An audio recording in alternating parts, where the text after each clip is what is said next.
fait, la Namibie coche toutes les cases des droits politiques et civiques et qui sont protégés par la Constitution.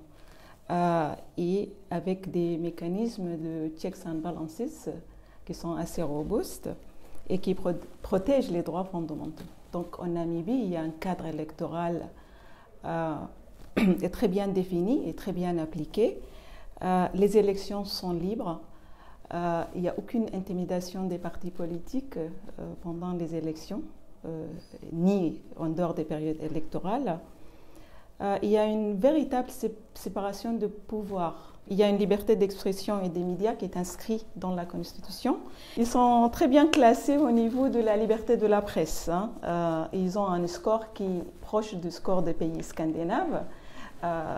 Et aussi, la Namibie, il a une économie très stable et depuis 2009, c'est considéré comme un pays à revenu intermédiaire supérieur. Donc, pour toutes ces raisons, la Namibie est vraiment considérée comme une démocratie.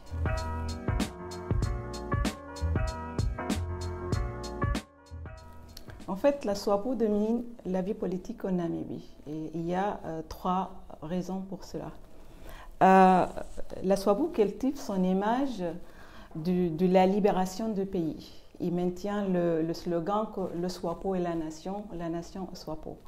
Donc, le SWAPO a libéré le pays et au retour, elle doit la loyauté du peuple namibien.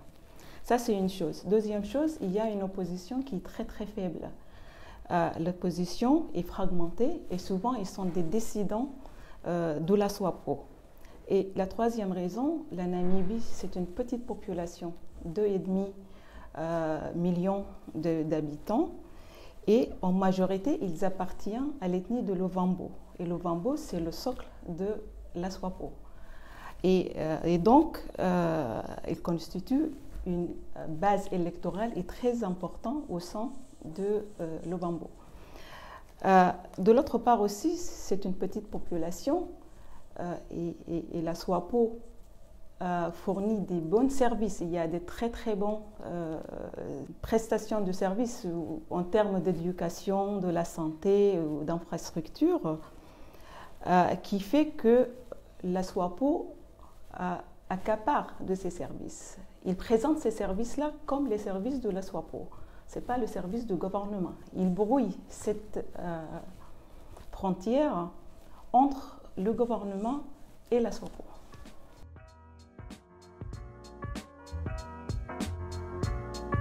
Oui, effectivement, en Namibie, la population urbaine est plus que la moitié des Namibiens vit en centre urbain aujourd'hui. Et c'est là où le plus de contestation contre le parti au pouvoir.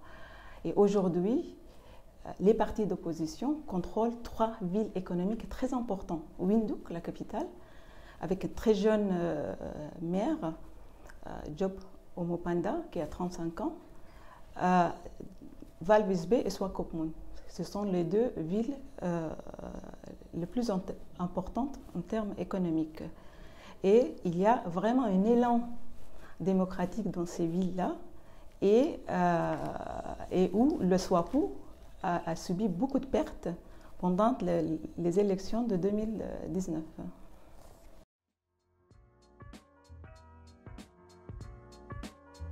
La relation entre la Chine et la Namibie est très ancienne. Ça a commencé au moment de la guerre de la libération. Et la Chine, c'est l'un des pays qui a beaucoup aidé la Namibie pendant cette guerre de l'indépendance. Et en 1990, au moment de l'indépendance de la Namibie, la Chine faisait partie des premiers pays qui ont ouvert une relation diplomatique avec la Namibie. Donc, ce n'est pas quelque chose de nouveau, c'est très ancien. Et ce qui se passe aujourd'hui, c'est une continuation. Et aujourd'hui, on arrive quand même en situation où la Chine est devenue le premier partenaire commercial avec la Namibie, en plus d'autres partenariats en termes d'éducation, de culture, et dans le secteur culturel et aussi dans le secteur de la défense. Et donc, comme partout en Afrique, la Chine prend beaucoup de place et ils cherchent un investissement minier très important, parce qu'on connaît que la Namibie, c'est un pays où le secteur minier est très important, surtout l'uranium. Pour vous donner juste un ordre d'importance de l'investissement chinois en Namibie, dans le secteur de l'uranium, le mine de OSAP, c'est 4 milliards de dollars d'investissement. Donc la relation avec la Namibie est historique. Aujourd'hui, c'est devenu une relation économique et très importante. Ce qui risque, avec le risque d'influencer la démocratie en Namibie à moyen ou à long terme.